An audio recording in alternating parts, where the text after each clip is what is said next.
Some mornings, Harold Brennan still expected to hear his father's voice calling from the barn, even though the old man had been gone for 15 years. The farm held memories in every corner, and Harold carried the weight of 3 generations on his weathered shoulders. When his favorite cow, Molly, came back with a small scratch on her side, Harold didn't worry much about it. He'd doctored countless animals over the decades. But when the new veterinarian arrived and took one look at the wound, her face went white. She stepped back like she'd seen something terrible. Harold had never seen a vet react that way to a simple scratch. What could make a trained professional freeze in fear? Before we jump back in, tell us where you're tuning in from, and if this story touches you, make sure you're subscribed, because tomorrow I've saved something extra special for you. Harold Brennan's day began the same way it had for the past 47 years. At 5:30 sharp, boots hitting the cold hardwood floor of the farmhouse his grandfather had built with his own hands in 1923. The original land deed, yellowed and brittle, still hung framed above the kitchen table, where 3 generations of Brennan men had planned their days over black coffee and determination. The morning air carried the familiar scent of hay and earth, mixed with the promise of another scorching July day in rural Nebraska. Harold's joints protested more these days as he made his way to the barn, but he pushed through the stiffness. With the same quiet resolve that had carried him through 7 decades of life on this land, Molly greeted him with her usual low moo, her brown eyes reflecting decades of trust. She was his prize Holstein, 14 years old and still producing milk like a champion. Harold had delivered her himself on a snowy February night, his hands guiding new life into the world, while his late wife Martha held the lantern steady. That was back when his hands were steadier, his back straighter, and his heart wasn't carrying the weight of so much loss. "Morning, girl," he murmured, running his weathered palm along her flank. The other cattle gathered around, 23. Head of prime beef and dairy stock that represented not just his livelihood, but his legacy. Each animal had a name, a history, a place in the careful ecosystem he'd spent a lifetime perfecting. The Brennan farm stretched across 412 acres of Nebraska's most fertile soil. His grandfather, Thomas Brennan, had purchased the land during the agricultural boom following World War I, betting his family's future on the promise of America's heartland. Harold's father, William, had expanded the operation during the prosperous 50s, adding the modern barn and upgrading the milking equipment that still hummed efficiently every morning and evening. Now it was Harold's turn to be the steward. Though at 70, he often wondered who would carry the torch when his time came. His daughter Lisa lived in Chicago, pursuing what she called a real career in marketing. She visited twice a year, Christmas and his birthday, staying just long enough to suggest he sell the farm and move to a retirement community. The conversations always ended the same way, with Lisa driving back to the city and Harold standing in his driveway, watching her taillights disappear into a future that didn't include muddy boots and early mornings. The irony wasn't lost on him that he'd spent his entire life working to give her choices he'd never had, only to have those choices take her away from everything he held dear. His neighbor, Jim Patterson, owned the adjacent spread and had been Harold's closest friend since their school days. At 68, Jim was already talking about retirement, about selling to one of the corporate farming operations that were swallowing up family farms across the Midwest. Harold understood the economics. The margins were tighter every year, the equipment more expensive, the regulations more complex. But understanding and accepting were 2 different things entirely. The morning routine was sacred. First the cattle, checking each animal for signs of distress or illness, then the milking, followed by a thorough inspection of fences and equipment. Harold moved through these tasks with practiced efficiency, his trained eye catching details that decades of experience had taught him to notice. A slight limp in Bessie's gait, probably nothing but worth watching. The automatic waterer in the south pasture, running a little slow, needed cleaning. Small things that could become big problems if ignored. By 8 o'clock, the initial chores were complete, and Harold allowed himself a moment of satisfaction as he surveyed his domain. The pastures were green despite the summer heat, the cattle healthy and content, the buildings well maintained despite their age. This was what success looked like to a man who measured wealth not in dollars, but in the contentment of his animals and the productivity of his land. Dr. Sarah Chen's pickup truck appeared on the horizon, kicking up a small cloud of dust as it navigated the gravel road leading to his farmyard. Harold had mixed feelings about the new veterinarian. Dr. Morrison, who'd served the area for 38 years, had finally retired, leaving behind big boots that this young woman from the city would have to fill. Harold had nothing against progress or women in veterinary medicine. Martha had been one of the smartest people he'd ever known, but there was something to be said for experience, for understanding the rhythms and challenges of rural life. Dr. Chen was barely 30, fresh out of veterinary school, with all the latest knowledge, but none of the practical wisdom that came from decades in the field. She drove a pristine truck equipped with the most modern diagnostic equipment, spoke in technical terms that sounded impressive, but sometimes missed the simpler truths that any experienced farmer could recognize. Harold had been polite during their previous interactions, but maintained the cautious reserve of a man who'd learned that trust, like respect, had to be earned. The young veterinarian stepped out of her truck, medical bag in hand, her movements efficient and professional. She wore clean jeans and a pressed shirt that would be dirty within the hour if she was any good at her job. Her dark hair was pulled back in a practical ponytail, and her face held the earnest expression of someone determined to prove herself in a community that hadn't asked for change. "Good morning, Mr. Brennan," she called out, her voice carrying the slight formality of someone still establishing her place in the local hierarchy. "How's everyone doing today?" Harold nodded, falling into step beside her as they walked toward the barn. "Can't complain, though Molly's got herself a little scratch. Probably caught it on some wire, but figured you should take a look while you're here." The barn was cool and dim, providing relief from the climbing morning temperatures. Dust motes danced in the shafts of sunlight that filtered through the high windows, and the familiar sounds of cattle shifting and breathing created the soundtrack that had accompanied Harold's entire adult life. This was his cathedral, the place where life and death, birth and growth played out in their eternal cycle. Molly stood patiently in her stall, chewing her cud with the contented expression of an animal well cared for. Dr. Chen approached with the gentle confidence that Harold had to admit was reassuring. She spoke softly to the cow, establishing trust before beginning her examination. Her hands moved with practiced skill, checking Molly's eyes, listening to her heart, palpating her sides for any signs of distress. When she reached the scratch, Harold had mentioned something changed in the veterinarian's demeanor. Her movements became more deliberate, her examination more intense. She leaned closer, studying the mark with growing attention, her earlier casual professionalism replaced by something that looked almost like concern. Harold watched this transformation with the keen observation skills of a man who'd spent his life reading the subtle signs that animals and people gave off when something wasn't quite right. Dr. Chen's breathing had quickened slightly, and her jaw had tightened in a way that suggested she was seeing something that worried her. "Everything all right, Doc?" Harold asked, though part of him already suspected the answer wouldn't be what he wanted to hear. Dr. Chen straightened, her face pale despite the warm July morning. She stepped back from Molly as if the cow had suddenly become dangerous, her professional composure cracking just enough to reveal something that looked very much like fear.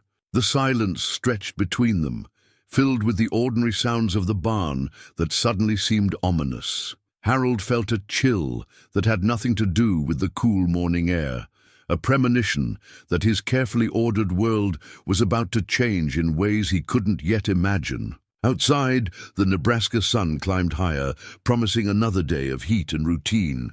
But inside the barn, two people stared at a simple scratch that would prove to be anything but simple, while Molly continued chewing her cud, blissfully unaware. that she was about to become the center of a crisis that would test everything Harold believed about his ability to protect the life he'd built. "Mr. Brennan," Dr. Chen said, her voice carefully controlled, "I need to ask you some questions about this wound. When did you first notice it?" Harold shifted his weight, irritation creeping into his voice. "Yesterday morning. Like I said, probably. Just caught herself on some wire. Happens all the time."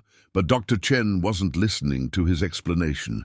She was studying the scratch with an intensity that made Harold increasingly uncomfortable. The mark was roughly 3 inches long, running along Molly's left flank, with slightly raised edges that had initially looked like normal healing to Harold's experienced eye. Has she been acting differently? Eating habits, movement, anything unusual? Dr. Chen's questions came rapid-fire now, and she was reaching for equipment from her bag with movements that seemed almost urgent. "She's fine," Harold insisted, though as he watched Dr. Chen work, doubt began to creep into his certainty. "Eating normal, milk production's been steady. You're acting like she's got foot and mouth or something."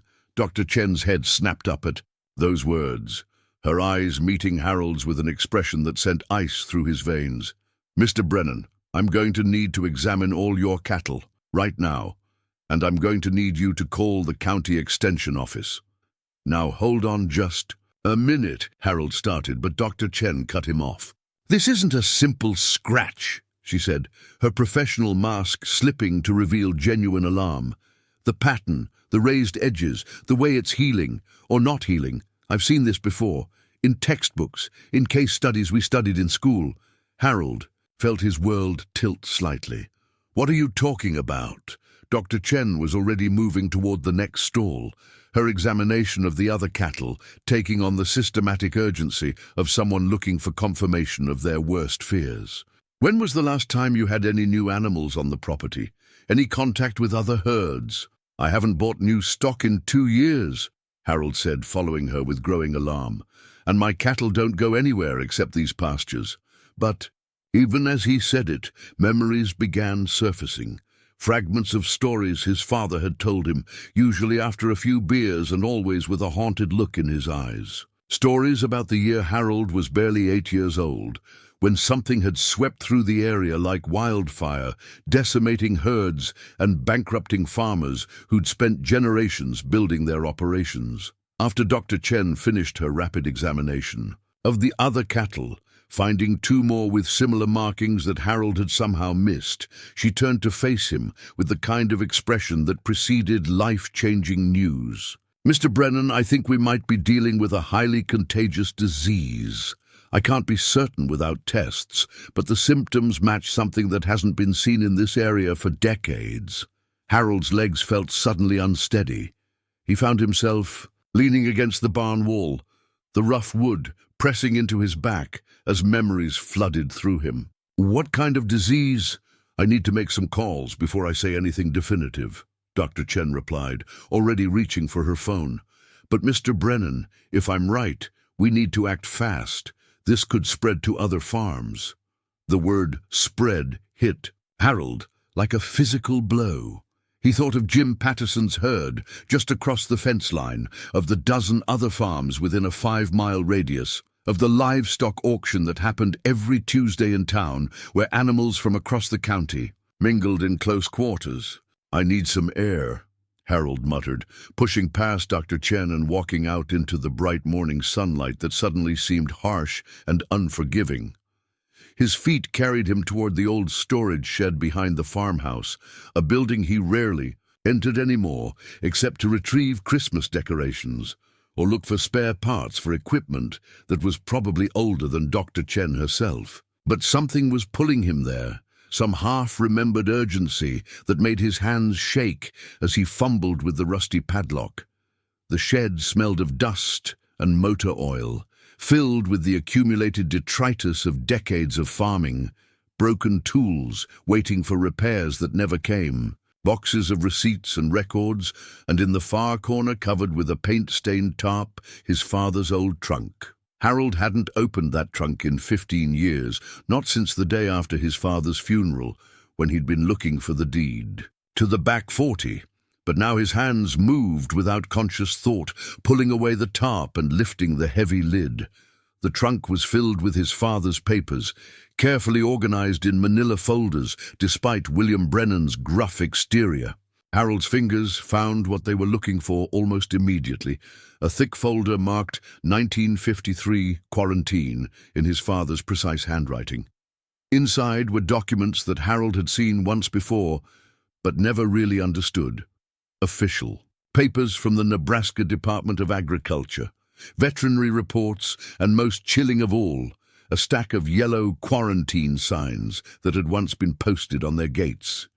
His hands trembled as he lifted one of the signs, its bold black lettering still clear after more than 70 years. Quarantine, no entry, authorized personnel only, Nebraska Department of Agriculture. But it was the handwritten journal underneath the official documents that made Harold's blood run cold. His father's careful script, documenting day by day the nightmare that had nearly destroyed the Brennan farm in 1953. Day 3, lost another 2 head overnight. The Johnson place is reporting the same symptoms. Doc Morrison's father says he's never seen anything like it.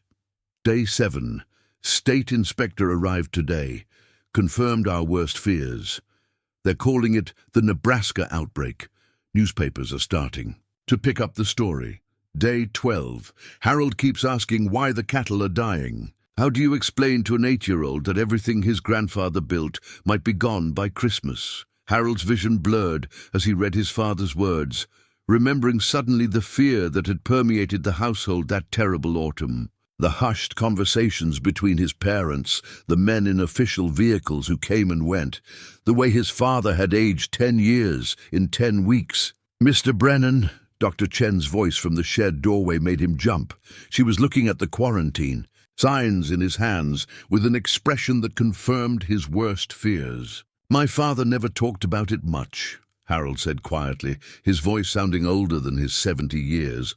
But I remember the fear. Dr. Chen stepped into the shed, her eyes taking in the official documents scattered around the open trunk. Mr. Brennan, I need to ask you directly. Do you think this could be the same disease that hit your farm in 1953? Harold looked down at the quarantine sign in his hands, then back at the young veterinarian who suddenly seemed like his only hope of preventing history from repeating itself. I think, he said slowly, we better start making those phone calls. Outside, the Nebraska sun continued its climb toward noon, indifferent to the crisis unfolding in the shadow of the old storage shed. In the distance, Molly lowed softly from her stall, the sound carrying across the farmyard like an omen of troubles yet to come. Harold sat at his kitchen table that evening, his father's detailed journal spread before him like a roadmap to disaster. The leather-bound book had weathered 7 decades, its pages yellow but still legible, each entry a window into a nightmare. Harold had been too young to fully understand at the time. Dr. Chen had left hours earlier, promising to return the next morning with state officials and testing equipment. The preliminary blood samples were already on their way to Lincoln, where specialists would confirm what both Harold and the young veterinarian already suspected in their hearts. September 15th, 1953. Harold read aloud to the empty kitchen, his voice echoing off walls that had absorbed decades of family conversations. The state man came today, told us it's something called vesicular stomatitis. Says it spreads faster than gossip at a church social. Harold paused, remembering his father's bitter humor even in the darkest times. William Brennan had faced the crisis with the same stoic determination that had carried him through the Depression and 2 wars. But the journal revealed the private anguish he'd never shown his 8-year-old son. September 18th. Had to put down Bertha today. Couldn't stand watching her suffer. Harold cried when I told him, some lessons come too hard and too early. The memory hit Harold like a physical blow. Bertha had been his favorite cow, a gentle Holstein who let him rest against her warm flank while his father milked her by hand. He'd named her after his grandmother, and losing her had felt like losing family. September 22nd. Johnson's herd. is gone. All 43 head, Banks already sniffing around his place. 70 years of farming wiped out in 3 weeks. Harold closed his eyes, seeing his 8-year-old self hiding behind the barn door, listening to his father and the neighbors talking in hushed, desperate voices about quarantines and compensation. That would never be enough to rebuild what was lost. The phone rang, jarring him from his memories. Harold glanced at the clock. 9:30, late for farming country where people rose with the sun. "Harold!" Jim Patterson's voice carried the strain of a man who just received bad news. "I just got off the phone with Sarah Chen. She says there's a problem with your herd." Harold rubbed his forehead, feeling suddenly every one of his 70 years. "Might be more than just my herd, Jim. You notice anything unusual with your cattle?" The silence on the other end stretched long enough that Harold knew the answer before Jim spoke. "There's a couple showing some marks I thought were just scrapes. But if what Dr. Chen thinks is true, then we're looking at 1953 all over again." Harold finished. "Jim, I found my father's records from the outbreak. It wasn't just our farm. It was half the county before it was over." "Jesus, Harold, what are we going to do?" It was the same question Harold had been asking himself for hours, and he still didn't have an answer. In 1953, his father had somehow managed to save enough of the herd to keep the farm running, but Harold had never learned the details of how. The journal entries became sparse during the worst weeks, as if his father had been too exhausted or too heartbroken to document the daily losses. "We're going to do what we always do," Harold said, though the words felt hollow even to him. "Take it one day at a time and trust that we'll find a way through." After hanging up, Harold returned to the journal, searching for clues about how his father had survived the crisis. The entries from October painted a picture of systematic testing, strict quarantine protocols, and agonizing decisions about which animals to save and which to sacrifice. October 3rd. State Inspector says, "We might be able to save the younger stock if we act fast. Means losing most of the breeding herd I spent 20 years building. Don't know if I have the heart to start over at 53. Harold looked up from the journal, struck by the parallel. His father had been 53 during the outbreak, the same age Harold had been when Martha died. Both moments had required rebuilding a life from the pieces that remained. October 8th. Harold asked me today why God would let the cattle get sick. Told him sometimes bad things happen to good people, and all we can do is work harder to make things right. Not sure I believe it myself anymore." The phone rang again, and this time Harold recognized Lisa's number on the caller ID. He hesitated before answering, not ready for his daughter's well-meaning but impractical advice. "Dad, I just heard from Jim Patterson. He says there's some kind of disease outbreak on your farm." Harold sighed, wondering how news traveled so fast in small communities. "It's not confirmed yet, Lisa. We're waiting on test results." "This is exactly what I've been trying to tell you," Lisa said, her voice carrying the frustrated urgency of someone who believed she knew what was best. "You're 70 years old, Dad. You shouldn't be dealing with this kind of stress. There are assisted living facilities." "Lisa!" Harold's voice carried enough quiet authority to stop her mid-sentence. "I'm not selling the farm because of one sick cow." One sick cow. Jim made it sound like it could be some kind of epidemic. Harold looked down at the journal, at his father's careful documentation of a crisis that had tested everything the Brennan family believed about perseverance and survival. "Your grandfather faced worse than this and kept the farm running. I'm not about to be the Brennan who gives up at the first sign of trouble. Dad, be reasonable. If this is as bad as it sounds, then..." "I'll deal with it," Harold said firmly. "The same way 3 generations of Brennans have dealt with drought and floods and market crashes and every other disaster that's tried to break us." After ending the call, Harold returned to the journal, reading by the light of the same lamp. His father had used to write these entries 7 decades earlier. The later entries showed a gradual turning of the tide, careful management and strict protocols, slowly containing the outbreak and saving what could be saved. November 15th. Doc Morrison's father thinks we might have beaten it. Lost 37 Head total, but the remaining stock are showing no new symptoms. Harold helped me burn the quarantine signs today. Kid's been through more than any 8-year-old should have to face. Harold remembered that day, remembered the relief in his father's voice when he announced that the nightmare was finally over. But he also remembered the changes that lingered long after the quarantine was lifted. The cautious way his father approached new stock, the careful attention to any sign of illness, the weight of responsibility that seemed to settle permanently on William Brennan's shoulders. Outside, the wind picked up, rattling the farmhouse windows and carrying the scent of rain from the western sky. Harold closed the journal and walked to the window, looking out at the barn where Molly and the rest of his herd waited for another day, unaware that their fate now rested in the hands of veterinarians and state officials and the accumulated wisdom of an old farmer who was no longer sure his experience was enough to save them.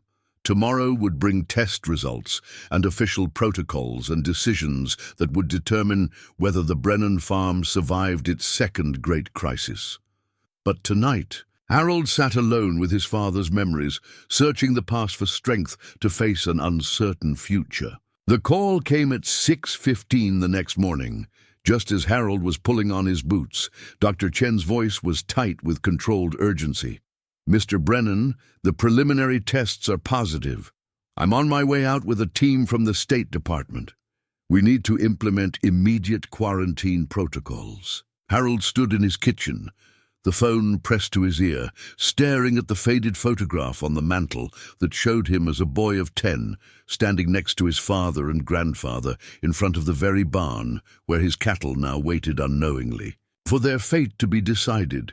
3 generations of Brennan men, each carrying the weight of keeping the farm alive through whatever challenges came their way. "How bad is it?" he asked, though part of him already knew the answer. "We won't know the full extent until we test the entire herd. But Mr. Brennan, I have to be honest with you, this is exactly what I feared. Vesicular stomatitis. It's the same disease that hit your area in 1953. Harold closed his eyes, feeling the weight of history pressing down on his shoulders. What do we do? First, no animals leave the property. Second, we test every head of cattle. Third, we pray that we caught it early enough to contain it.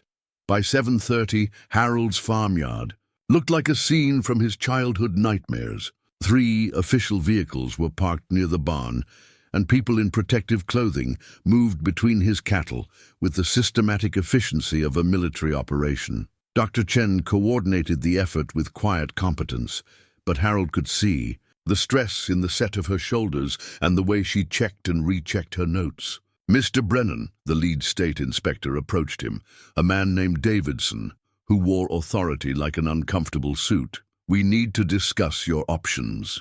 Harold looked at the man who would help decide the fate of everything he'd spent his life building. "I'm listening. Best case scenario, we isolate the affected animals and monitor the rest. Worst case," Davidson paused, clearly uncomfortable with what he had to say next. "Worst case, we're looking at a complete depopulation of your herd." The word depopulation hit Harold like a physical blow. It was the sanitized term officials used when they meant killing every animal on the farm, the nuclear option that would eliminate the disease, but destroy the farmer in the process. "How long before we know which way this goes?"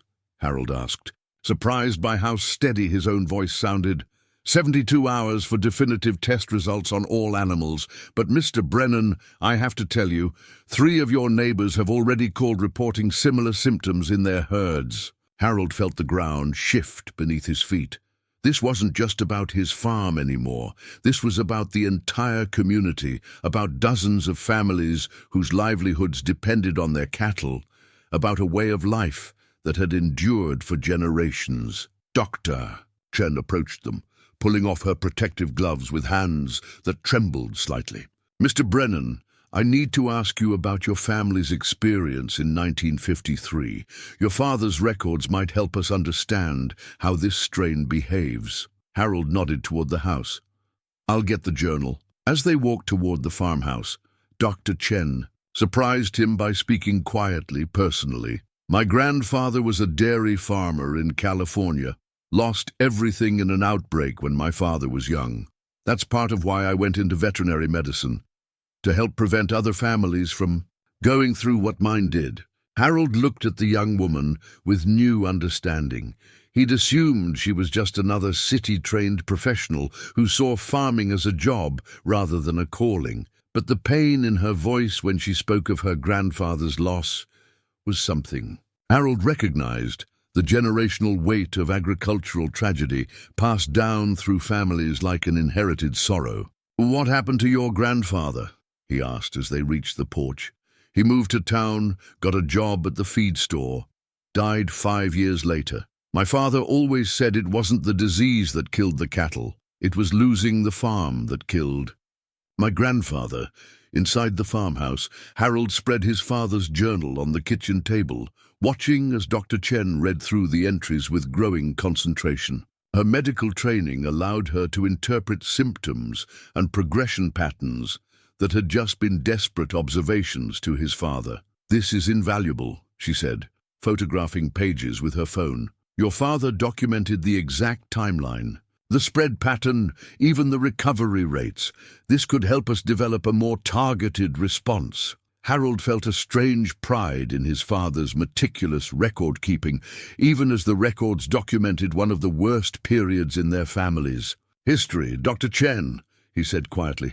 "I need to ask you something straight. What are the real odds of saving my herd?" She looked up from the journal, meeting his eyes with the kind of honesty he'd been hoping for and dreading in equal measure. "In 1953, your father saved about 40% of his cattle.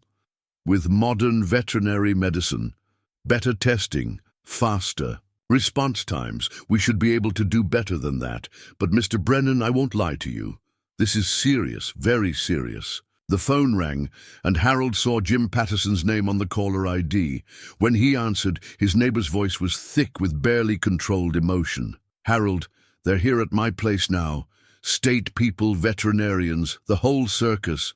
They're saying I might lose my whole herd." Harold looked out his kitchen window at the controlled chaos in his own farmyard, at the people in protective suits who were systematically testing and cataloging every animal that represented his life's work. "Jim, we're going to get through this," he said, the words coming from some deep well of determination he hadn't known he still possessed. "Our fathers survived it, and we will too." After hanging up, Harold turned back to Dr. Chen, who was still studying his father's journal with the intensity of someone searching for clues that might save lives, both human and animal. "What do you need from me?" he asked. "Right now, just trust the process. Let us do our jobs. And Mr. Brennan," she looked up from the journal, her young face showing wisdom beyond her years, "keep that journal handy. Something tells me we're going to need every piece of guidance your father left us."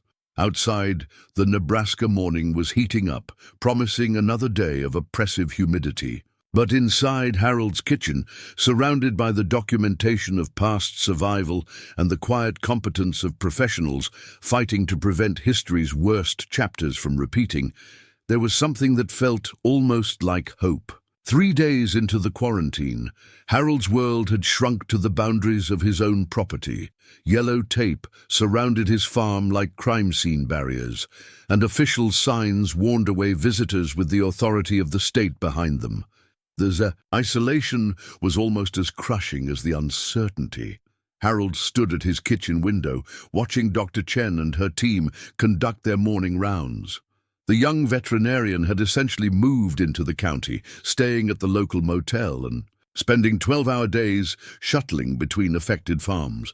Harold had grown to respect her dedication, but more than that, he'd begun to trust her judgment in ways that surprised him. The phone rang constantly now, reporters from Lincoln and Omaha wanting statements, agricultural extension agents coordinating response efforts, and neighbors calling with updates that ranged from hopeful to devastating. Harold had stopped answering calls from numbers he didn't recognize, but he couldn't ignore the one that came at 10:30 that morning. "Dad, I'm driving out." Lisa's voice was tight with barely controlled panic. I saw the news reports. They're saying it could be the worst livestock outbreak in Nebraska in 70 years. You can't come here, Lisa. The farm is under quarantine. No one in or out except authorized personnel. Then I'll stay at that motel in town. Dad, you can't face this alone. Harold felt something tighten in his chest, not the familiar irritation at his daughter's attempts to manage his life, but something closer to gratitude. Lisa, there's nothing you can do here except worry. Stay in Chicago, keep working. I'll call you with updates. Dad, please, let me help. You want to help? Then let me handle this the way I need to handle it. Trust me to know my own business. The silence that followed was heavy with years of accumulated misunderstanding. Harold knew he was being hard on his daughter, but he also knew that this crisis would either break him or prove that he still had the strength to fight for what mattered. He couldn't do that with Lisa hovering, ready to sweep him off to assisted living at the first sign that he couldn't manage alone. After hanging up, Harold walked out to the barn where Dr. Chen was examining Molly for the 4th time in 3 days. The original scratch had developed into something that looked angry and infected despite the antibiotics they'd administered. "How is she?" Harold asked, though he could read the answer in Dr. Chen's expression. "Not good. The lesions are spreading faster than we'd hoped. I'm sorry, Mr. Brennan, but we're going to have to make some difficult decisions soon." Harold reached out to stroke Molly's neck, feeling the warmth of her skin beneath his weathered palm. 14 years of shared mornings, of her patient presence. During the worst days after Martha's death, of the simple comfort that came from caring for another living creature who depended on him completely. "How long?" he asked quietly. "If the pattern continues, maybe a week before the suffering becomes too much." Harold nodded, not trusting his voice. He'd put down animals before. It was part of farming, part of the harsh mathematics of rural life, where sentiment was a luxury that could bankrupt you. But Molly wasn't just livestock. She was the living link to Martha, to happier times, to the version of himself that had believed the future would be better than the past. "Mr. Brennan, Doctor," Jen said gently, "I know this is hard, but I need you to understand something. Your willingness to act quickly, to implement the quarantine protocols, to cooperate fully with testing. It might save dozens of other farms. Your father's records have helped us understand this disease. Better than any textbook, you're not just fighting for your own herd, you're fighting for the whole community."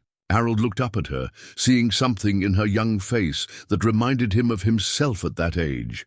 The burning need to prove worthy of the responsibilities that had been handed down, the fear of being the generation that failed to measure up. "Dr. Chen," he said, "can I ask you something personal?" She nodded. "Why veterinary medicine?" "Really? You're smart enough to have done anything. Human medicine, research, anything that paid better and broke your heart less." Dr. Chen smiled, the first genuine smile Harold had seen from her since this crisis began. "You want the honest answer? Because animals don't lie. When a cow is sick, she's sick. When she's healthy, she's healthy. There's no pretense, no politics, no hidden agendas. Just life and death and the work of keeping creatures comfortable while they're here." Harold understood. It was the same reason he'd never seriously considered leaving the farm, even during the hardest years. In a world that seemed increasingly complicated and dishonest, there was something pure about work that dealt with fundamentals: birth, growth, sustenance, death. That afternoon, Jim Patterson called with news that sent a chill through Harold's bones. "They're talking depopulation at the Henderson place," Jim said, his voice hollow. "Complete herd elimination, 60 years of breeding, gone in a day." Harold had known the Henderson family his entire life. Old Pete Henderson had been his father's closest friend, and Pete's son Danny had played high school football with Harold. Danny's son was now running the operation, a 4th-generation farmer watching his inheritance disappear into government necessity. "What about your place?" Harold asked. "Still waiting on final test results, but Harold, I got to tell you, I'm scared. Scared in a way I haven't been since Nancy was sick. Harold understood. Jim's wife had battled cancer for 3 years before, losing the fight, and Harold had watched his friend age a decade during those awful months of treatments and false hopes and final farewells. This felt the same, the helpless watching while something you loved slipped away despite all your efforts to save it. Jim, we're going to get through this. I don't know how, but we are. You sound pretty sure for a man who might lose everything he's worked for. Harold looked out at his cattle, at Dr. Chen moving among them with clipboard and determination, at the land that had sustained his family for 3 generations. Because giving up isn't an option, he said simply. Not for me, not for you, not for any of us. This land has seen worse than this and survived, so will we. But even as he spoke the words, Harold felt the weight of doubt pressing down on his shoulders. Outside, storm clouds were building on the western horizon, promising rain that would complicate the containment efforts and add another layer of misery to an already desperate situation. The phone rang again, and this time Harold didn't recognize the number. Against his better judgment, he answered, "Mr. Brennan, this is Janet Morrison from Channel 8 News in Lincoln. We'd like to interview you about the outbreak for tonight's broadcast." Harold hung up without responding, but the call had reminded him of something he'd been trying not to think about. The whole world was watching now, waiting to see whether Nebraska's farmers would survive their second great agricultural crisis, or whether this would be the disaster that finally broke the back of family farming in America's heartland. By the end of the first week, the quarantine had transformed Harold's routine into something unrecognizable. Instead of the familiar rhythm of feeding and milking, his days were punctuated by testing schedules, veterinary assessments, and the constant presence of officials who spoke in acronyms and regulations that felt foreign on Harold's tongue. The worst part was the waiting. Every morning brought new test results, each one a potential death sentence or reprieve. Harold found himself studying his cattle with new eyes, searching for symptoms he might have missed, watching for the subtle signs that could mean the difference between survival and destruction. Dr. Chen had established a makeshift command center in Harold's kitchen, her laptop and files spread across the same table where 3 generations of Brennan men had eaten their meals and made their plans. Harold didn't mind the intrusion. If anything, he'd grown comfortable with her quiet presence, the way she moved through his house with respectful efficiency. "The good news," she said that Thursday morning, looking up from a spreadsheet full of numbers that represented the fate of every animal on his property, "is that we haven't seen any new cases in your herd for 48 hours. The bad news is that 3 more farms in the county are now showing positive tests." Harold poured himself coffee from the pot that had been brewing since 4:30, a habit that predated the crisis and would likely outlast it. "How bad is it? Looking overall?" Dr. Chen rubbed her eyes, and Harold realized she probably hadn't slept more than 4 hours a night since this began. 7 farms confirmed, 2 more suspected.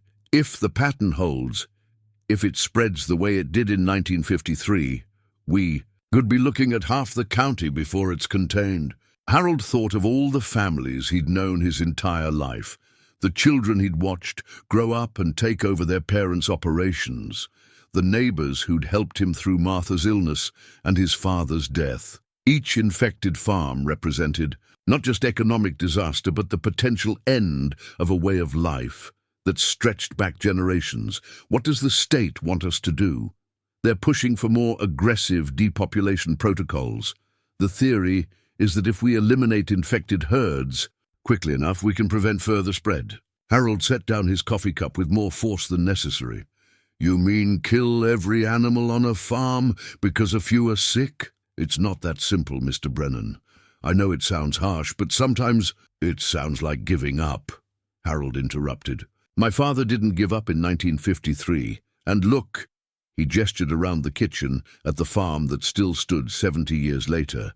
"Sometimes fighting for what you can save is better than surrendering to what you might lose." Dr. Chen was quiet for a long moment, studying Harold with the same careful attention she gave his cattle. What if fighting means risking other farms, other families? It was the question Harold had been wrestling with since this began, the terrible mathematics of rural crisis, where individual survival had to be weighed against community good.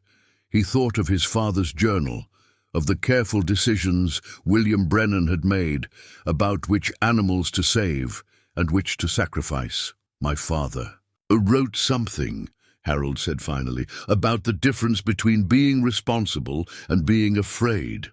He said fear makes you want to burn everything down to make sure the fire doesn't spread. Responsibility makes you work harder to save what can be saved while protecting your neighbors. The phone rang, interrupting their conversation. Harold recognized the number. It was the county extension office. "Harold, it's Dave Morrison." The county agent's voice carried the weight of bad news. "I need to talk to you about something. The state's formed a committee to make recommendations about the outbreak response. They want a farmer representative, someone who's been through this before." Harold felt a chill of premonition. What kind of recommendations? Policy recommendations about containment protocols, depopulation decisions, compensation structures. "Harold, they're asking for you specifically. Your father's experience in 1953, your cooperation during this outbreak. They think your voice could help other farmers understand the difficult choices ahead." Harold looked at Dr. Chen, who was listening to his side of the conversation with growing concern. "Dave, I'm not a politician. I'm a farmer trying to save his herd. That's exactly why they want you. Harold, this thing is bigger than anyone. Farm now. The decisions made in the next few days could determine whether family farming survives in this part of Nebraska. They need someone who understands what that means." After hanging up, Harold sat in silence for several minutes. Dr. Chen waited patiently, understanding that some decisions couldn't be rushed. "They want me to help convince other farmers to accept depopulation," Harold said finally. "Is that what they said?" "It's what they meant." Harold stood up, walking to the window that overlooked his cattle. Several animals were showing visible symptoms now, but others appeared healthy, going about their daily routines with the innocent trust that had always both humbled and burdened him. "Mr. Brennan," Dr. Chen said carefully, "what if there was another way? What if we could use your father's records, combined with modern veterinary science, to develop a more targeted approach?" Harold turned back to her. "What do you mean?" "Your father's journal shows that he saved 40% of his herd by isolating healthy animals and aggressively treating early-stage infections. With today's medications, better diagnostic tools, more precise quarantine protocols, we might be able to do better than that. The state won't go for experimental treatments. Too risky. What if we could prove it works? What if your farm becomes the test case?" Harold stared at the young woman who was proposing to risk her career on an untested approach to save his cattle. "Dr. Chen, if this doesn't work, if the disease spreads because we tried something unconventional, then we'll have failed trying to save something instead of succeeding at destroying it," she interrupted. "Mr. Brennan, I became a veterinarian to heal animals, not to oversee their systematic elimination. If there's a chance, even a small one, shouldn't we try?"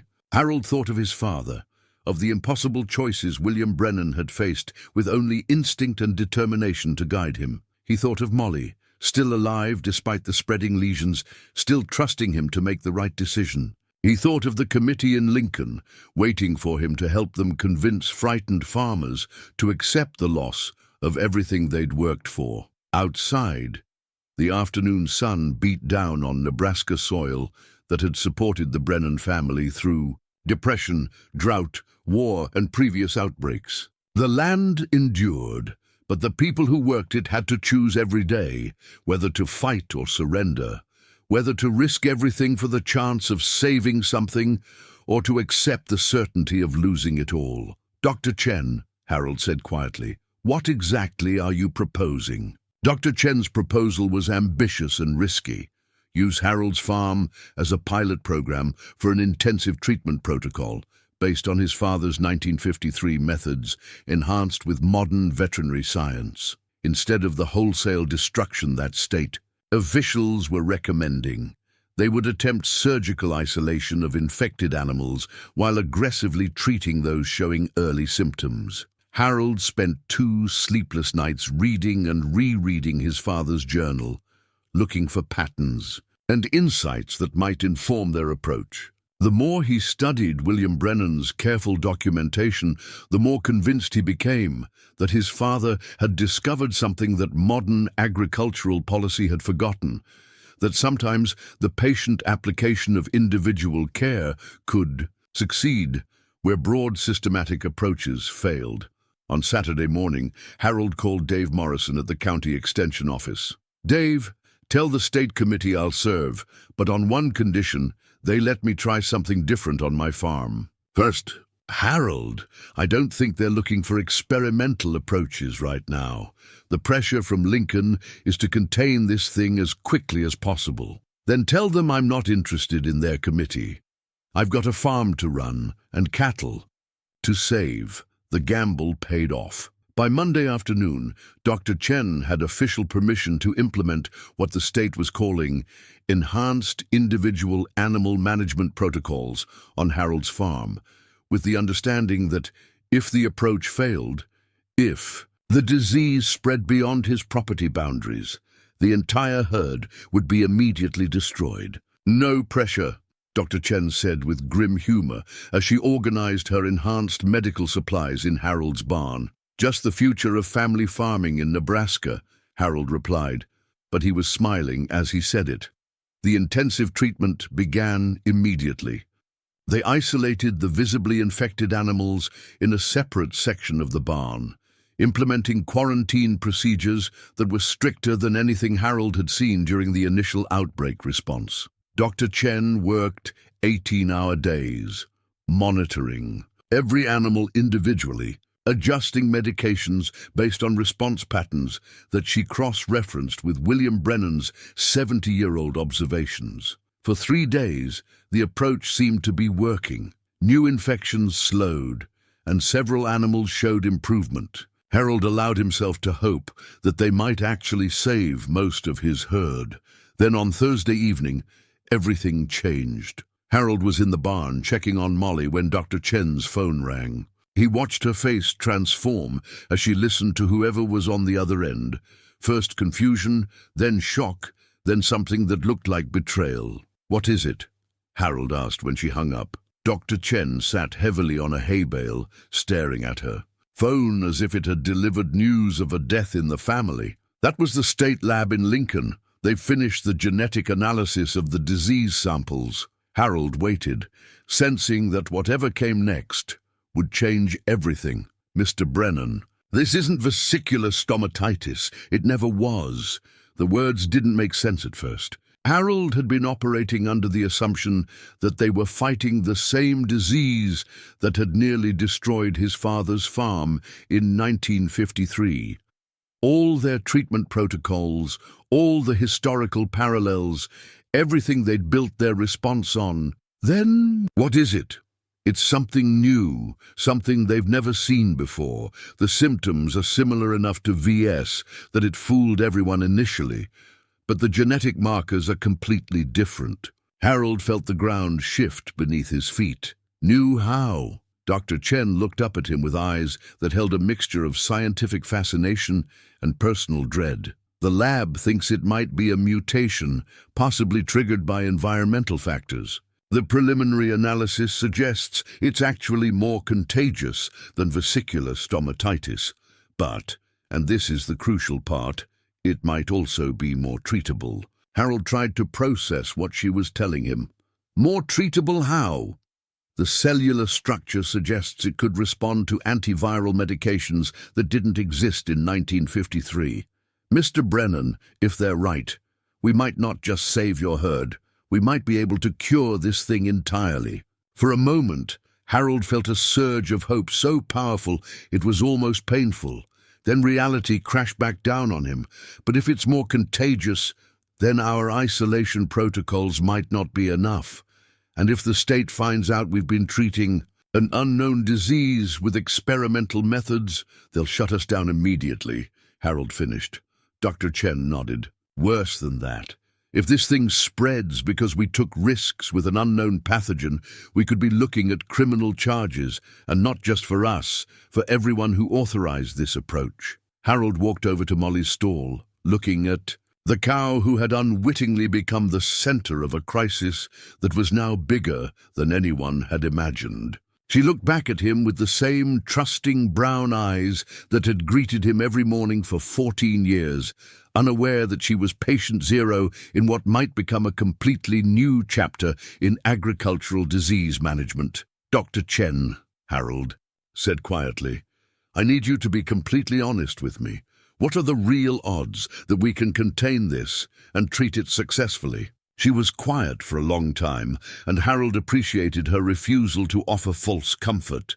With the new antivirals, maybe 70–80% chance of successful treatment, but with the increased contagion risk, maybe 20% chance. We can keep it from spreading to other farms before we get it under control. Harold did the mathematics in his head. They were gambling not just his farm, but potentially the entire county's agricultural economy on odds that weren't much better. Then a coin flip. What happens if we stop treatment now and go back to standard depopulation protocols? We lose your herd, but we probably prevent further spread. The safe choice. Harold looked around the barn that his grandfather had built, at the cattle that represented 4 generations of careful breeding and patient husbandry. He thought of his father's journal, of William Brennan's careful documentation of a crisis that now seemed simple compared to what they were facing. But he also thought of the Henderson farm, where 4 generations of work had been eliminated in a single day. He thought of Jim Patterson, waiting for test results that might destroy his life's work. He thought of all the families whose futures hung in the balance while committees in Lincoln debated policy based on incomplete information. Dr. Chen, Harold said finally, that phone call you just got, who else knows about the lab results? Right now? Just me and the lab technician who called. The official report won't be filed until tomorrow morning. Harold nodded, understanding the opportunity and the responsibility that knowledge represented. They had maybe 12 hours before the state discovered they'd been treating an unknown disease. 12 hours to prove that their approach could work before bureaucratic caution shut down any possibility of saving what could be saved. Then we keep working, he said. Tonight, tomorrow morning, whatever time we have left, we use it to see if your antivirals can beat this thing. Dr. Chen stared at him. Mr. Brennan, do you understand what you're saying? If this goes wrong, I lose my farm and you lose your career, and maybe a bunch of other farmers lose theirs too, Harold interrupted. But if we give up now, all those things happen anyway, and we never know if we could have saved them. Harold walked over to the barn wall where his father's old quarantine signs had hung in 1953, imagining William Brennan facing his own impossible choice between safety and salvation. Outside, thunder rumbled in the distance, promising another Nebraska storm. But inside the barn, an old farmer and a young veterinarian prepared to spend the night fighting a disease that might rewrite everything they thought they knew about agricultural crisis management if it didn't destroy them first. Harold and Dr. Chen worked through the night with the desperate efficiency of people who knew their time was running out. The barn became a makeshift medical facility with monitoring equipment borrowed from 3 different veterinary clinics, and antiviral medications that had never been tested on livestock outside of laboratory conditions. By 3 in the morning, they had administered the first round of treatments to all 23 animals. Harold moved between the stalls with a precision born of decades of animal husbandry, while Dr. Chen tracked vital signs and medication responses on charts that would either prove their salvation or provide evidence for their prosecution. How? Do we know if it's working? Harold asked, watching Molly's breathing for signs of improvement or distress. In human medicine, we'd expect to see changes within 6 to 12 hours. With livestock, it could be faster or slower. There's no precedent for this. Dr. Chen checked her watch, marking another data point on her comprehensive log. Mr. Brennan, I need you to understand something. What we're doing tonight, it's either going to be seen as innovative veterinary medicine or dangerous recklessness. There won't be much middle ground. Harold continued his circuit of the stalls, noting details that his trained eye caught automatically: improved alertness in some animals, reduced swelling around lesion sites in others, but also concerning lethargy in a few that hadn't shown symptoms before the treatment began. Dr. Chen, what happens to you if this goes wrong? Really? She paused in her chart-making, considering the question with the same careful attention she gave everything else. Best case? I lose my license and have to find a new career. Worst case? If animals die because of our treatment, if the disease spreads because we delayed proper containment, criminal charges, civil liability, professional ruin. And you're willing to risk all that for my cattle? Dr. Chen looked up from her charts, meeting his eyes with a steadiness that reminded Harold of his late wife's quiet courage. Mr. Brennan, do you remember what I told you about my grandfather? About how losing his farm killed him more surely than any disease? Harold nodded. I became a veterinarian to prevent that kind of loss, not just the economic loss, but the spiritual loss, the death of hope, the end of a way of life that connects people to the land and to purposes larger than themselves. If we can prove that there's an alternative to wholesale destruction, that sometimes patience and individual care can succeed where broad policies fail, then yes, I think that's worth risking my career. At 4:30 in the morning, Harold's phone rang. The caller ID showed a number he didn't recognize, but something made him answer anyway. Mr. Brennan? This is Dr. Patricia Wells from the State Agricultural Department. I'm calling about the lab results that were supposed to be filed this morning. Harold felt his blood turn to ice water. I'm sorry, Dr. Wells, but I'm not sure what you're talking about. The genetic analysis of the pathogen samples from your farm, Mr. Brennan. The preliminary report was supposed to be on my desk first thing this morning, but there seems to have been a delay. I'm calling all the affected farms to let them know that we might need to adjust our treatment protocols based on new information. Harold looked at Dr. Chen, who had gone pale listening to his side of the conversation. What kind of new information? That's what I'm trying to find out, Mr. Brennan.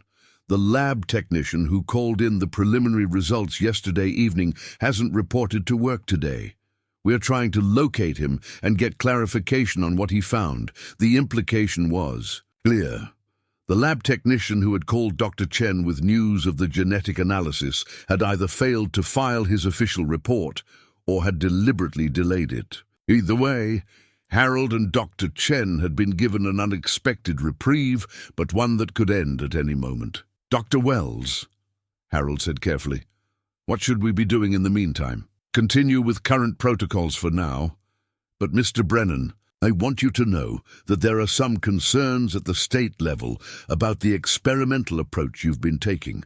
Some people think we should move to more aggressive containment measures. After hanging up, Harold looked at Dr. Chen, who was staring at her phone with an expression of dawning realization. The lab technician, she said quietly. He didn't file the report. Why would he do that?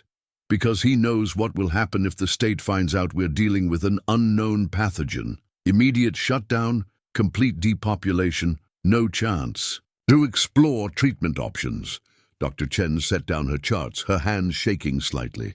Mr. Brennan, we might have more time than I thought. Maybe days instead of hours. Harold felt a complex mixture of relief and responsibility. But if that technician loses his job for helping us, then that's his choice to make. Just like, this is ours.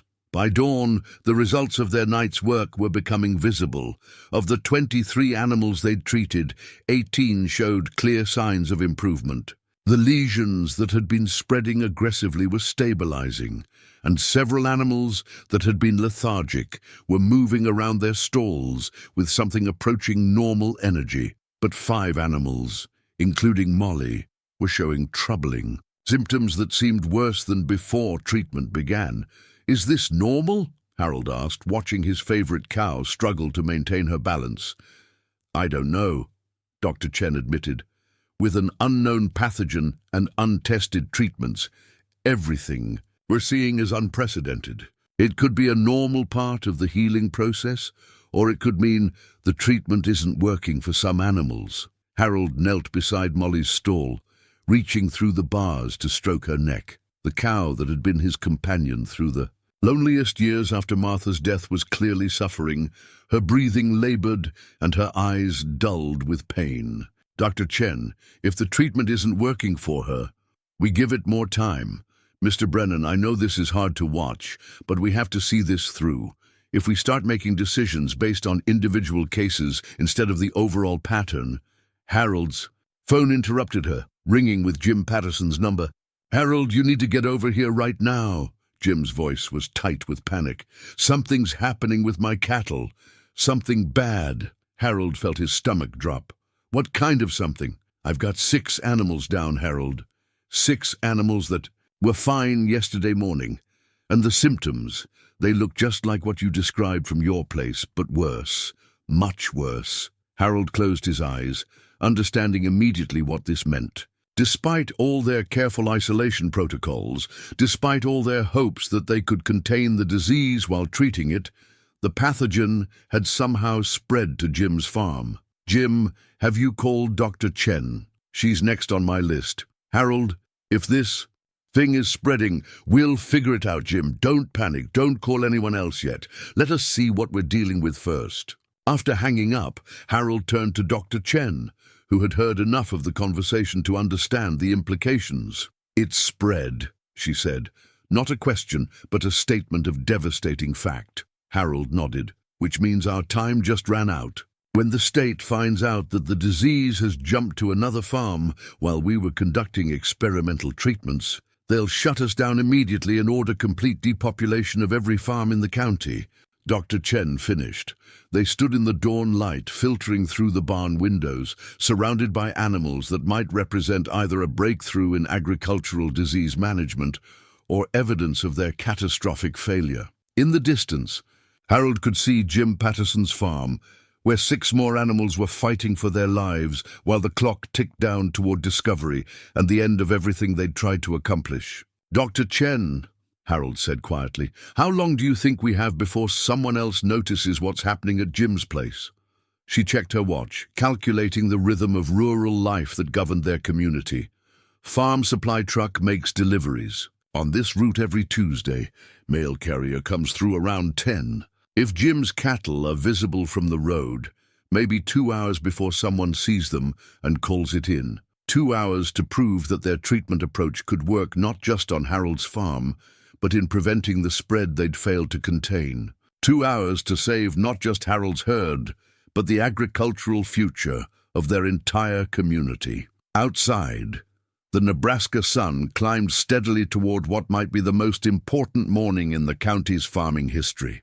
Harold and Dr. Chen drove to Jim Patterson's farm in grim silence, both understanding that what they found there would determine not just the fate of their experimental treatment, but the future of farming in their community. The morning air carried the promise of another scorching day, but Harold felt cold in ways that had nothing to do with temperature. Jim met them at his gate, his face haggard with the look of a man who'd spent the night watching his life's work. "Slip away. They're in the back pasture," he said without preamble. "Started showing symptoms around midnight. By dawn, I had 6 down and 3 more looking shaky." As they walked toward the affected animals, Harold could see the devastation written in his friend's posture. Jim had always carried himself with the quiet confidence of a successful farmer, but now his shoulders sagged under the weight of impending loss. "Jim," Dr. Chen said gently, "I need to examine them and take samples. But first, I have to ask, have You had any contact with other farms? Any shared equipment? Any animals that might have crossed property lines? Jim shook his head. Nothing. Harold's place is the closest, and we haven't shared so much as a fence post in the last month. The implication was clear and devastating. The disease had somehow spread despite their careful isolation protocols, which meant either their containment had failed more completely than they'd realized, or they were dealing with a pathogen that could travel in ways they didn't understand. The affected cattle were clustered in the shade of an old oak tree, their symptoms eerily similar to what Harold had seen in his own herd, but accelerated, as if this strain was moving faster or hitting harder than what they'd been treating. Dr. Chen moved among the animals with practiced efficiency, but Harold could see the growing alarm in her movements. Whatever she was finding confirmed their worst fears. "Mr. Brennan," she said quietly, not looking up from her examination, "the progression is much faster here. Days ahead of where your animals were at the same stage." Harold knelt beside one of the affected cows, a young heifer that Jim had been particularly proud of. Her breathing was labored, her eyes clouded with pain, and Harold could see the telltale lesions spreading across her flank in patterns that looked angry and inflamed. "Is it the same disease?" he asked.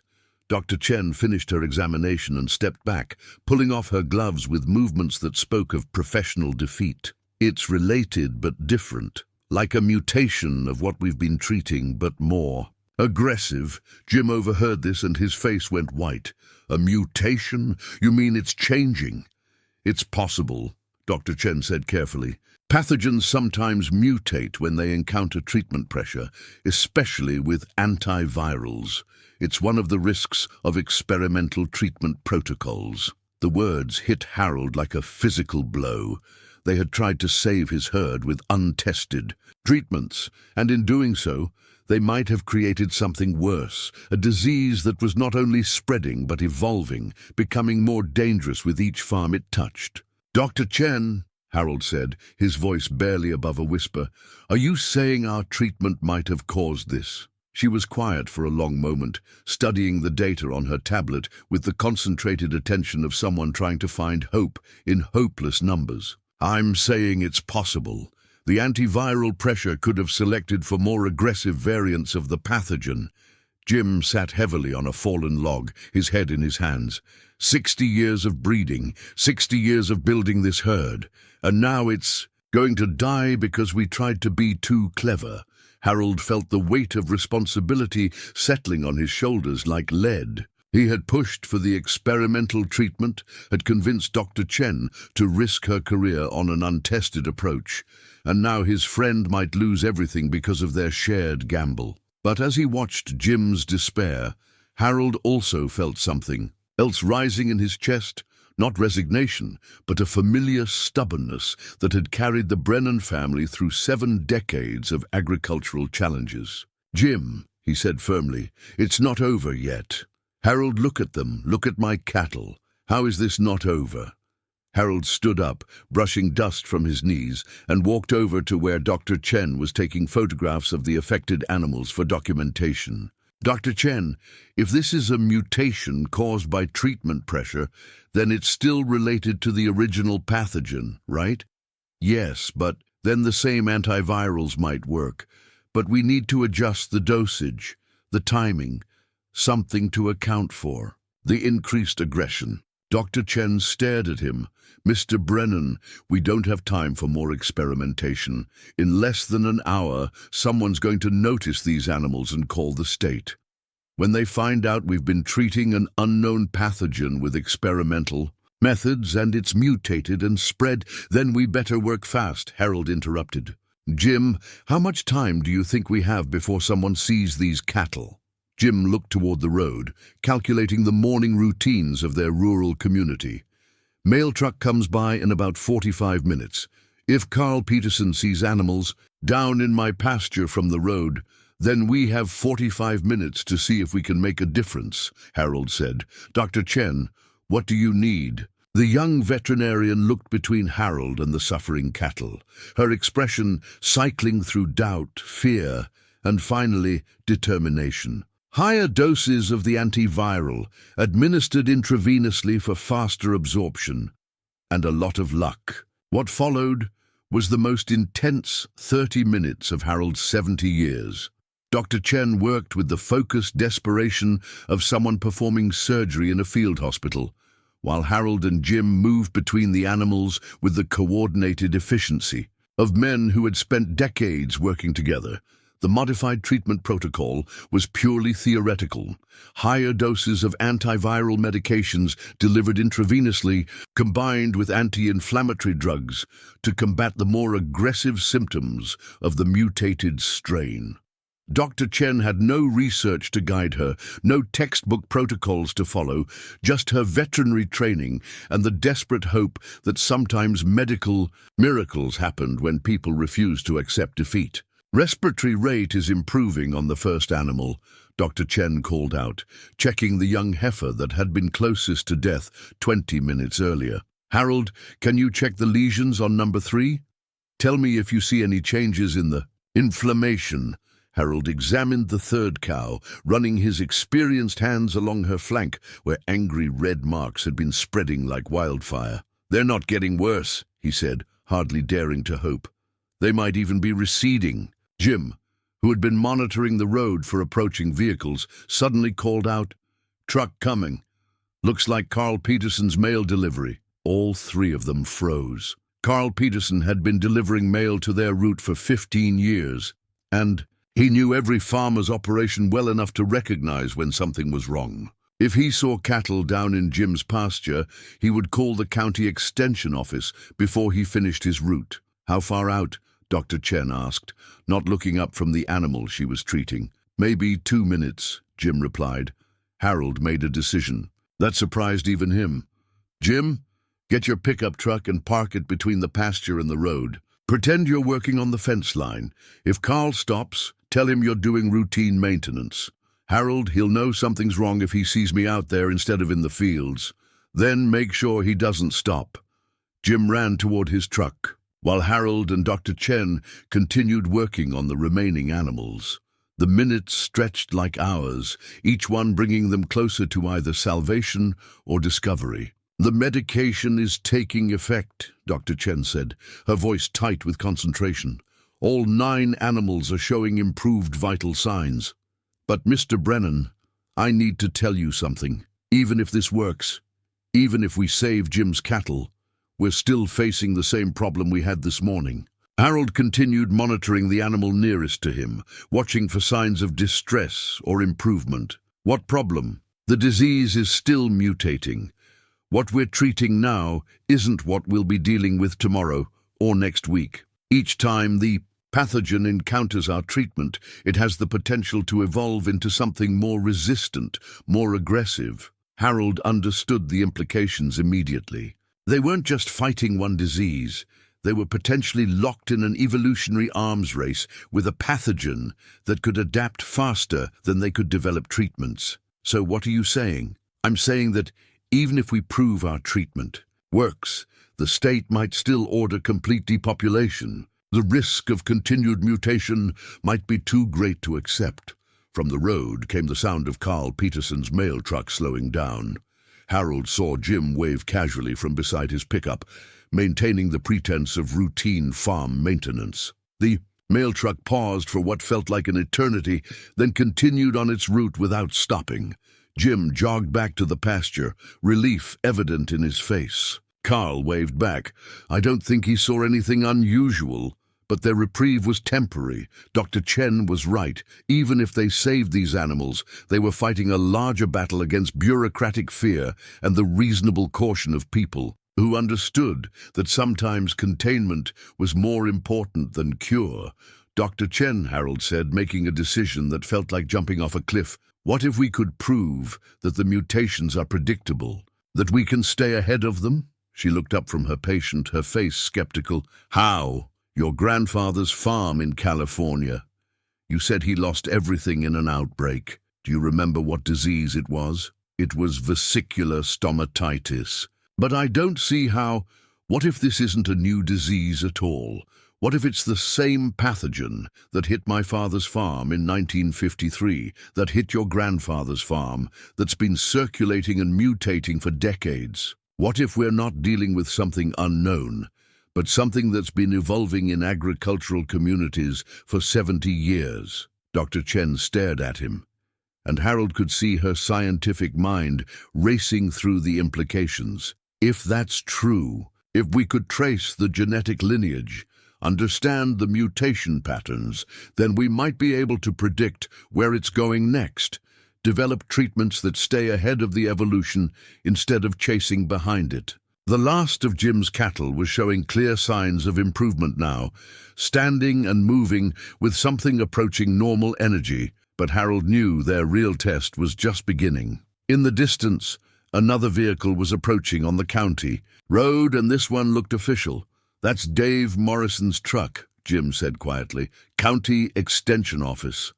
Harold looked at Dr. Chen, seeing his own determination reflected in her young face.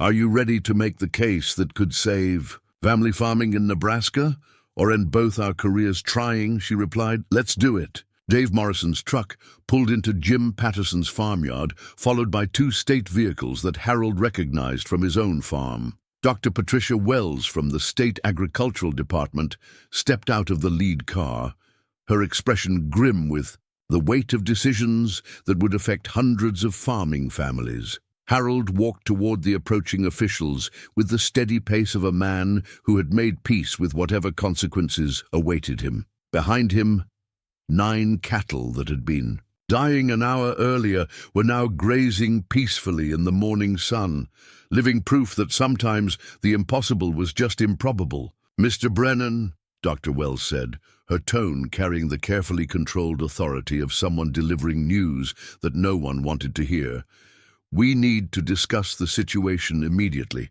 The lab has finally located the missing technician and filed the genetic analysis report.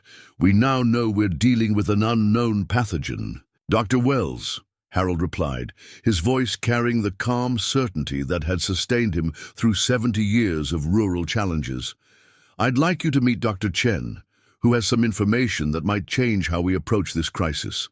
Dr. Chen stepped forward, her tablet in hand and her young face set with professional determination. "Dr. Wells, we've documented successful treatment of both the original pathogen and a mutated variant using modified antiviral protocols. More importantly, we believe we've identified the evolutionary pattern of this disease." Dr. Wells looked skeptical. "Dr. Chen, our policy is very clear about experimental treatments with unknown pathogens. The risk of uncontrolled spread is exactly what we've been preventing," Harold interrupted gently. "Dr. Wells, I'd like to show you something." Harold led the group to where Jim's cattle were grazing, their recovery so complete that someone unfamiliar with the morning's events might never know they'd been near death hours earlier. Dr. Wells examined the animals with the trained eye of someone who had spent decades in agricultural disease management. "The recovery is remarkable," she admitted, "but Mr. Brennan, successful treatment of individual cases doesn't address the larger containment issues.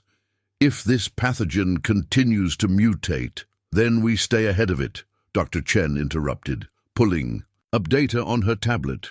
"Dr. Wells, we've traced the genetic markers of this pathogen back through historical samples. This isn't a new disease. It's an evolved form of the same vesicular stomatitis variant that has been affecting livestock in the Great Plains for over 70 years. Harold watched Dr. Wells process this information, seeing the moment when scientific curiosity began to compete with bureaucratic caution. "If that's true," Dr. Wells said slowly, "then we should be able to predict mutation patterns, develop targeted treatments." "Exactly," Dr. Chen replied. "Instead of reactive depopulation, we could implement proactive treatment protocols, save farms instead of destroying them." Dave Morrison, who had been listening to the conversation with growing amazement, spoke up. "Dr. Wells, if there's even a chance this approach could work." "Dave, I understand the economic implications, but I have to consider public safety animal welfare, the risk of creating antibiotic-resistant strains. Dr. Wells, Harold said quietly, 70 years ago, my father faced the same disease with none of the tools we have today. He saved enough of his herd to keep this farm running. Now, with modern medicine and a better understanding of the pathogen, Dr. Chen has proven we can do better than that. The question isn't whether we can treat this disease. We've already proven we can. The question is whether we're going to trust science and experience or let fear make our decisions for us.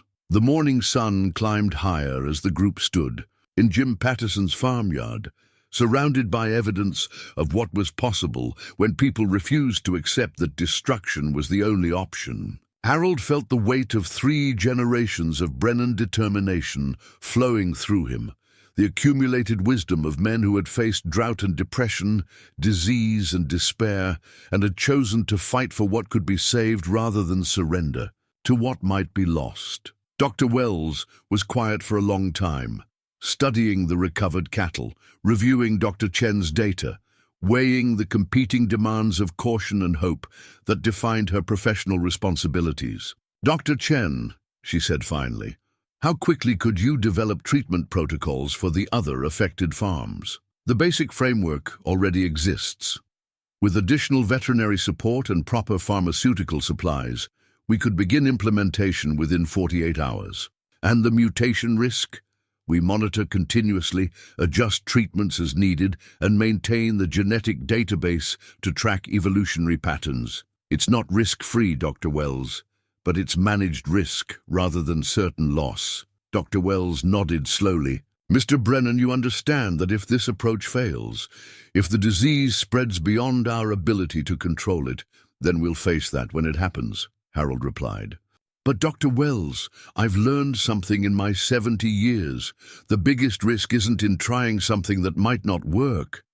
The biggest risk is in not trying something that might. 6 months later, Harold stood in his kitchen reading the agricultural journal article that had made Dr. Chen something of a celebrity in veterinary circles. Evolutionary disease management in livestock, a Nebraska case study, had become required reading in veterinary schools across the country, and Dr. Chen had been invited to present her findings at conferences from California to Maine. The Brennan farm had not only survived its second great crisis, it had become the model for a new approach to agricultural disease management that had already prevented the destruction of dozens of herds across the Great Plains. Molly had recovered completely and was once again greeting Harold every morning with the patient brown eyes that had carried him through his darkest days. Jim Patterson's herd had not only survived but thrived, and the enhanced monitoring protocols had identified and treated 3 additional mutation events before they could spread beyond individual farms. Outside his kitchen window, Harold could see Dr. Chen's truck approaching for the weekly monitoring visit that had become as much social call as medical necessity. At 71, Harold had learned something that his grandfather and father might have appreciated. Sometimes the best way to honor the past was to have the courage to face the future differently. The Nebraska sun climbed toward noon, promising another day of heat and growth, of challenges met and overcome, of life continuing in all its stubborn, hopeful persistence.